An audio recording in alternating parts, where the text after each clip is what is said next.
माहौल तो अब देखो, गांव-गांव में अपन अगर सर्वे करते हैं तो समाजवादी कार्यक्रम दिख रहा पूरा, एक समाज एक तरफ, पर वो समाज एक को जिता नहीं सकता। आपको इस बार के चुनाव में इस दफ़ा क्या है कि त्रिकोणीय मुकाबला लग रहा है।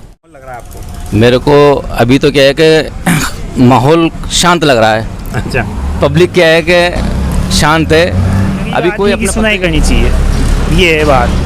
कौन लग रहा है आपको टक्कर में? प्रमोद भाई जी ऐसे आदमी हैं जो गरीबों की सुनाई करते हैं। क्या नाम? सबका ही है। झूठ न बोलना पर दो इस बार तो कुछ अलग तो लग रहा होगा, हर बार से कुछ हटकर। देखो, झूठ न बोलो, मैं तो पोल पे देता रहता, पोल पे देगा।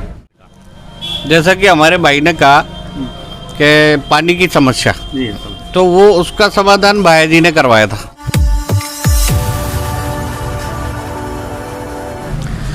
जन की बात, जन के मन की बात, जनमानस राजस्थान पर आप सभी का हार्दिक स्वागत और अभिनंदन है। जनमानस राजस्थान की टीम अभी अंता विधानसभा क्षेत्र में है और हम अभी अंता विधानसभा क्षेत्र के मांगरोल कस्बे में हैं। यहाँ के मतदाता हमारे बीच हैं, हम इनसे जानेंगे कि क्या कुछ यहाँ का चुनावी माहौल है क्या और क्या यहाँ की आम जन समस्या है। आपका जनमानस पर स्वागत है। शुक्रिया साहब। सबसे पहले तो आप अपना परिचय दें। मेरा नाम जलील अहमद है और यहाँ का निवासी हूँ, मांगरोल का। तो चुनाव तो अक्सर आपने यहाँ देखे ही होंगे, छोटे से लेके बड़े तक, तो क्या अलग लग रहा है आपको इस बार के चुनाव में? इस दफ़ा क्या है कि त्रिकोणीय मुकाबला लग रहा है। पहले जो है वो डायरेक्ट दो पार्टियों के बीच में चुनाव हुआ करता था, लेकिन इस दफ़ा नरेश जी मीणा भी चुनाव मैदान में है और बराबर मेहनत कर रहे हैं वो, तो त्रिकोणीय मुकाबला नज़र आ रहा है मुझे जी। तो क्या लग रहा है, किसका पलड़ा आपको भारी लग रहा है कुछ? अब ये तो वक्त पे ही पता लगेगा, अभी कोई ऐसा बता नहीं सकता कि कौन किसका पलड़ा भारी है। अच्छा, अगर हम बात करें जो ये चुनाव में मुद्दों पर भी बात होती है, तो क्या यहाँ के चुनावी मुद्दे हैं या क्या अपेक्षाएं आप यहाँ के जो उम्मीदवार हैं उनसे रखते हैं, जो भी जीत कर आएँ, तो उनको क्या यहाँ के मांगरोल कस्बे की बड़ी बड़ी समस्याएं जो समाधान होना चाहिए जिनका? भाई एक तो क्या है कि पानी की बहुत बड़ी समस्या है मांगरोल में। अक्सर जो है इलाकों में पानी नहीं पहुँच पाता है और ख़ासकर यहाँ पानी की टंकी बनने के लिए पहले से वो थे ऑर्डर, लेकिन पता नहीं क्यों नहीं बन पाई, जबकि यहाँ कांग्रेस का शासन रहा है। नगर पालिका में भी कांग्रेस थी और राजस्थान में भी कांग्रेस के विधायक रहे हैं। आपके विधायक तो मंत्री भी थे, लेकिन क्या वजूहत रही है तो वो मंत्री जी से ही बातचीत की जाएगी जब भी वो यहाँ आएंगे लोगों के बीच में उनसे, तो ये एक बड़ी समस्या है। दूसरी बात जो है कि एक इस इलाके में जो है वो सामुदायिक भवन नहीं है, जो कि एक बहुत ज़रूरी चीज़ है मतलब समाज के लिए। और तीसरी बात जो है कि बसें जो हैं वो 12 के लिए रात के टाइम पे भी बस नहीं है। इसी तरीके से कोटा के लिए तो शायद कि मेरी जहाँ तक जानकारी है कि कोटा के लिए तो कोई बस रोडवेज की बस नहीं है, जिससे कि जो है वृद्ध लोग हैं या जो भी लोग हैं जिनके कम पैसे लगते हैं वो उससे महरूम हैं और प्राइवेट ही सारी बसें चल रही हैं। ये तो एक बहुत बड़ी समस्या है। आज आपके कस्बे में डिप्टी सीएम भी आने वाले हैं और उन्हीं के पास रोडवेज का मंत्रालय है, तो क्या उनके सामने भी ऐसी कोई बात रखी जाएगी मांगरोल कस्बे के जो मतदाता हैं उनकी तरफ से? हाँ, कोशिश करेंगे हम कि उनके सामने ये बात पहुँचे, उन तक ये बात पहुँचाने की कोशिश करेंगे। चलिए, कुछ और लोग भी हमारे बीच में यहाँ पर मौजूद हैं, हम इनसे भी जानते हैं कि क्या कुछ यहाँ की समस्याएं। आप अपना परिचय दें सबसे पहले। मैं कुलदीप सिंह तोमर, वार्ड नंबर 30 का निवासी हूँ। तो कुलदीप जी, क्या मुद्दे आपको यहाँ पर लग रहे हैं? पहले भी तो ये बताएं, आपको यहाँ का माहौल कैसा लग रहा है इस बार? एक ये रोड है मेन रोड, अगर एक मरीज को लेके जाते हैं हॉस्पिटल में 12, तो वो एक मरीज रास्ते में दम तोड़ दे। जैसा कि हमारे भाई ने कहा कि पानी की समस्या, तो वो उसका समाधान भाई जी ने करवाया था। पार्वती से मीठा पानी मांगरोल को उपलब्ध कराया था, बढ़िया योजना चलाई। जैसे ही सरकार चेंज हुई, बोरिंगों का पानी पीना पड़ा, गंदा पानी पीना पड़ा लोगों को। जैसे ही कंवरलाल जी आए तो इसके बाद सामुदायिक भवन भी जगह जगह बनाए हुए हैं भैया जी ने। एक में तो पंचायत समिति चल रही है अभी, एक भगवानपुरा में है जो अभी शायद हैंड ओवर नहीं हुआ है, पर वो 2 साल हो गए उसको, भैया जी के समय ही बन चुका है वो। इसके बाद अब पता नहीं क्या मैटर है उसका, तो वो देखिए, एक चीज़ और जो मेरा एक और सवाल ये था, किसका माहौल लग रहा है आपको इस बार? माहौल तो अब देखो, गांव-गांव में अपन अगर सर्वे करते हैं तो समाजवादी कार्यक्रम दिख रहा पूरा, एक समाज एक तरफ, पर वो समाज एक को जिता नहीं सकता। सभी समाज इकट्ठे होंगे तो एक को जिताएंगे। अब वो क्या है कि एक समाज एक तरफ है, दूसरा एक तरफ है, फिर सभी समाज तो किसी ना किसी को तो देंगे ना। तो अभी टक्कर है अभी तो। अच्छा, किस किस को आप टक्कर में मानते हैं? अभी जो ये तो बता रहे थे कि त्रिकोणीय है, ये मोरपाल जी और भाया जी की टक्कर है, बीजेपी और कांग्रेस की टक्कर। तीसरा कोई नहीं है। तीसरा ये समझ लो आप 30 हजार वोट तक उसको, बाकी जातिगत मान रहे हैं आप। जातिगत। बाकी उनके जो लोग बाग जो वीडियो डाल रहे ना, वो भी अब हमारे क्षेत्र में तो शांति रहती है हमेशा, पूरा शांत क्षेत्र है। इस क्षेत्र को उन्होंने लड़ाई का मैदान बना रखा है। कई भाया जी जा रहे हैं, उनको वहाँ गांव में नहीं घुसने दे रहे। तो ये तो चुनावी वो है, आप वोट न देकर उनका विरोध करो। गांव में घुसने की क्या बात है? गांव में तो आजकल से किसी को भी नहीं घुसने देंगे। गांव तो सार्वजनिक होते हैं, गांव किसी का पर्सनल, किसी की बपोती थोड़ी है गाँव। सही बात है।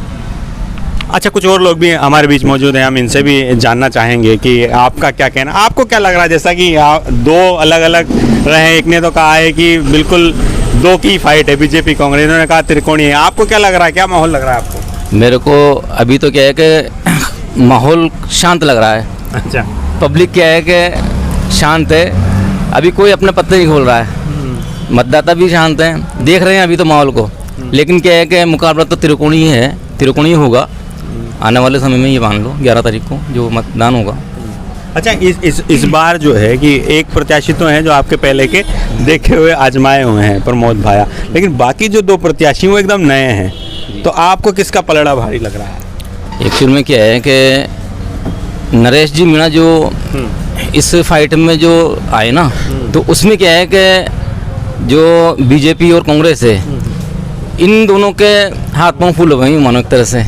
इनका उनकी जो एग्रेसिव हाँ स्टाइल है, बिल्कुल। एकदम इस तरह से पहले तो क्या है कि जैसे मुस्लिम जो मतदाता थे, हाँ। वो इकट्ठे वोट पड़ जाते थे कांग्रेस को। अच्छा, कांग्रेस हाँ, के थे। कांग्रेस को देते हैं हम तो, हाँ। हमेशा से कांग्रेस को देता है। लेकिन इस बार क्या है कि कुछ विकल्प बदला हुआ मामला नजर आ रहा है। अच्छा, हाँ, मतदाताओं के अंदर थोड़ा नाराजगी है? हाँ, बिल्कुल नाराजगी भी है अच्छा, वैसे तो।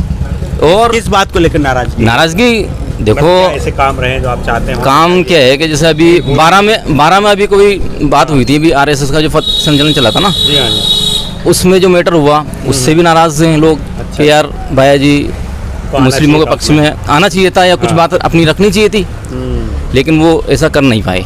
अब समय तो निकल गया। और दूसरा मुद्दा ये है कि पानी की समस्या तो भाई साहब ने बताई है, जलील भाई ने, और दूसरे सामुदायिक वन वगैरह जो है। एक हमारे हॉस्पिटल में क्या है कि सुविधाएं नहीं है। हॉस्पिटल तो बहुत बड़ा बन गया, लेकिन यहाँ डॉक्टरों की कमी है और उचित इलाज नहीं मिल पाता है। ये बड़ी समस्या है, हर किसी बिल्कुल को समस्या बहुत है। बड़ी समस्या है चिकित्सा के क्षेत्र में यहाँ पे, जो कि होना चाहिए। अच्छा, जिस रोड से हमारे रोड की हालत भी काफी खस्ता नजर आ रही है, तो उसके लिए आप किसे जिम्मेदार मान रहे हैं? 12 और मांगरोल सरकार तो बीजेपी की है, हाँ, फिर आप जिम्मेदार किसे मान रहे हैं? बीजेपी को ही मानते हैं साहब, बीजेपी सरकार है तो 2 साल में बिल्कुल रोड नहीं बना। मांगरोल से और 12 तक जाने के लिए बहुत परेशानी का सामना करना पड़ता है लोगों को, ये है साहब। अच्छा, आपका क्या कुछ कहना है? चुनावी माहौल है, हर किसी की अपनी अलग राय है, और सर्दी भले ही है लेकिन चुनावी तापमान बढ़ रहा है, उसकी गर्मी है, तो आपको महसूस हो रही है कि इस क्षेत्र में कुछ गर्मी बढ़ रही है? नहीं, चुनावी? कोई गर्मी महसूस नहीं हो रही अभी तो। अभी नहीं हो रही? अभी नहीं हो रही, आने वाले वक्त में होगी। अच्छा, कब से लग रहा है आपको कि बढ़ेगा? 1 तारीख के बाद से, 1 तारीख के बाद से माहौल दिखेगा। और जो समस्याएं हैं उनका समाधान होना चाहिए। रोड 12 रोड बहुत खराब हालत में है, बहुत लंबे टाइम से इसका बनना बहुत जरूरी है, और जल्दी बने तो ज़्यादा अच्छा है ये रोड। अच्छा, आपके क्षेत्र में कई बड़े नेताओं के दौरे भी शुरू हो गए हैं, जैसे आज ही डिप्टी सीएम प्रेमचंद बेरवा भी आने वाले हैं, कांग्रेस के भी बड़े बड़े नेता आ रहे हैं, अशोक चांदना और लोग। तो क्या ये बड़े जो नेता आते हैं, इनके आने से क्या माहौल बदलता है, कुछ फर्क पड़ता है इसका? इनके आने से देखो वक्त बताएगा ये तो, कितना फर्क पड़ता है कितना नहीं पड़ता है। पर फाइट एक्चुअल में दो में ही है, कांग्रेस और बीजेपी में ही। अच्छा, आप निर्दलीय को तो आप उसमें नहीं मान रहे हैं अभी? नहीं, ऐसा कुछ नहीं, कांग्रेस और बीजेपी में ही रहेगा फाइट, क्योंकि काफी लंबे समय से भी ऐसा ही देखता है, और अभी भी वही देखने को मिलेगा बस। अच्छा, जो बीजेपी के जो कैंडिडेट रहे कंवरलाल मीणा, जिनकी की विधायकी चली गई, क्या उनसे कुछ नाराजगी रही उनके जीतने के बाद लोगों के क्षेत्र में? ऐसा कुछ देखो, जिसका उनसे जरूरत पड़ी होगी तो उन लोगों को हो सकता है नाराजगी हो, पर ऐसा कुछ देखने में वैसे आया नहीं अभी कुछ।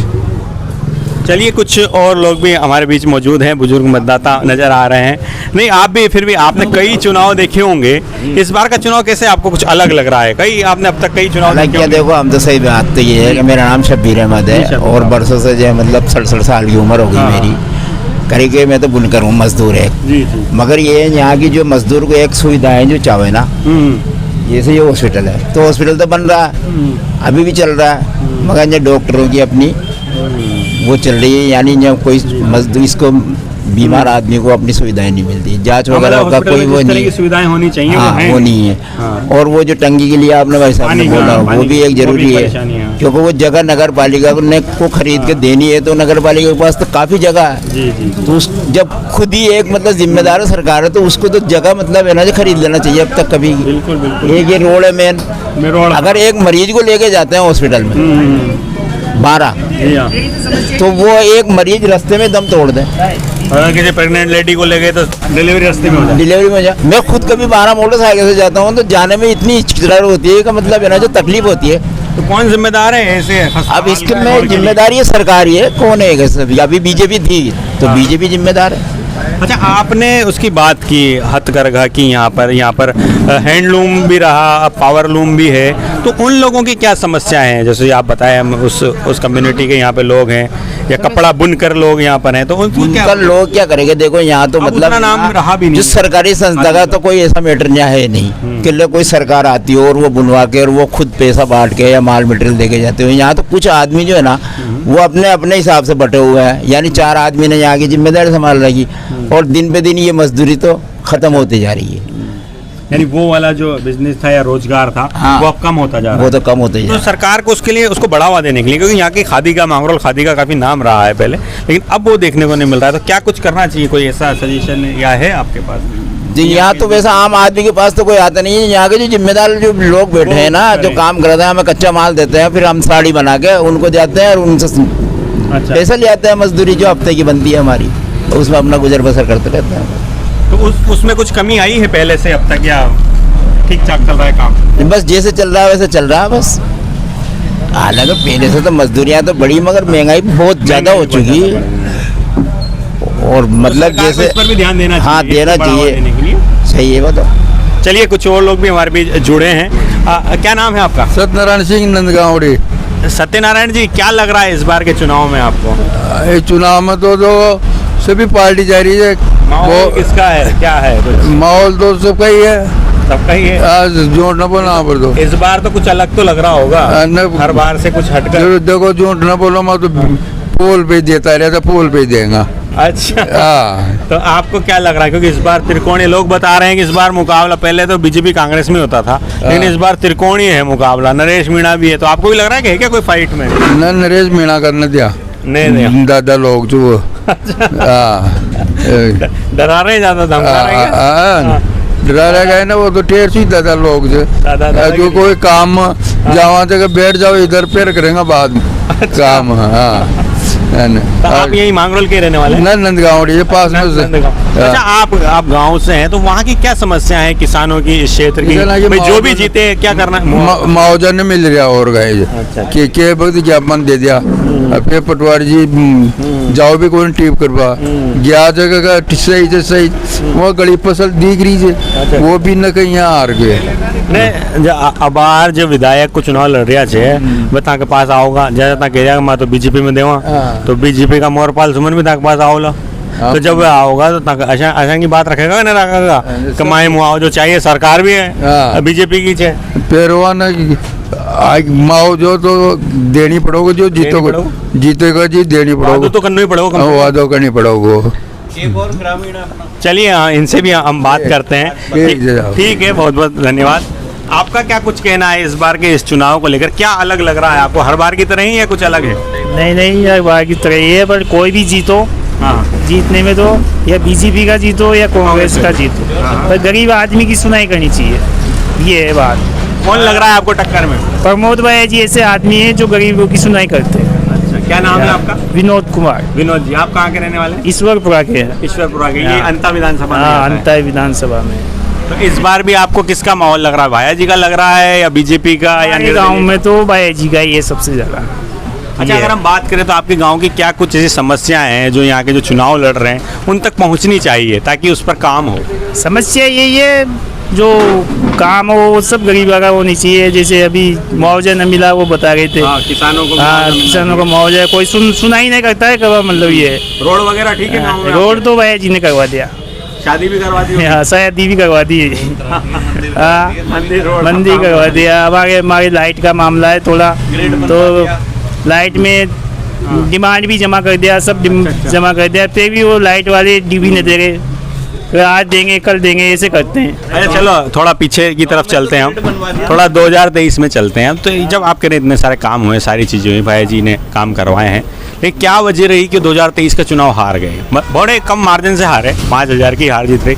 क्या मानते, क्या क्यों जनता तब क्यों नाराज हो गई? नहीं 5 साल में वो तो गलती चेंज करते रहते हैं। 5 साल में चेंज होती है सरकार। 2023 में गलती हो गई थी, अब उसको सुधारना। हाँ सुधार नहीं, चेंज होती है 5 साल में, हर 5 साल में चेंज होती है। बीजेपी 2 साल में ही आ रहा है नंबर चेंज का। हाँ 2 साल में अब देखो क्या माहौल बनता है। भाई जी का ही बनेगा। हाँ चलिए ठीक है। आप में से और कोई कुछ बोलना चाह रहा है, कोई अपनी बात अगर रखना चाहे तो अभी हम गवर्नमेंट हॉस्पिटल के सामने हैं मांगरोल में। यहाँ की एक बड़ी समस्या ये भी सामने आई है कि ये हॉस्पिटल तो यहाँ पर है, लेकिन जिस तरह की सुविधाएं इस अस्पताल में होनी चाहिए थी वो उस तरह की सुविधाएं यहाँ पर नहीं है, ऐसे ही यहाँ के लोगों का कहना है। यहाँ का मिला जुला माहौल बता रहे हैं। कुछ का तो कहना है कि बीजेपी और कांग्रेस में ही फाइट रहने वाली है, और कुछ लोगों का ये भी मानना है कि इस बार नरेश मीणा के आने से त्रिकोणीय मुकाबला है और वो भी टक्कर में। यहाँ की जो बड़ी जन समस्याएँ निकल कर सामने आई हैं उनमें एक सड़क, यहाँ बड़ी खस्ता हाल सड़क है, हमने भी देखी है, उसी सड़क से हम चल कर आए हैं। सड़क खस्ता हाल है जो कि बननी चाहिए, अस्पताल में सुविधाएं बढ़नी चाहिए। पेयजल की भी यहाँ पर समस्या है, उसका भी समाधान होना ज़रूरी है। यहाँ कह रहे हैं कि पानी की टंकी बनने वाली थी, ज़मीन का कुछ मसला है, लेकिन अब तक हल क्यों नहीं हुआ ये तो अब आने वाले दिनों में पता लगेगा। और इन मुद्दों का कितना असर प्रत्याशियों पर होगा, मतदाताओं पर होगा, और क्या कुछ असर चुनाव में देखने को मिलेगा, ये तो आने वाली 11 नवंबर को ही पता लगेगा। तब तक के लिए देखते रहिए जन की बात, जन के मन की बात, जनमानस राजस्थान। आप सभी का हार्दिक आभार, धन्यवाद।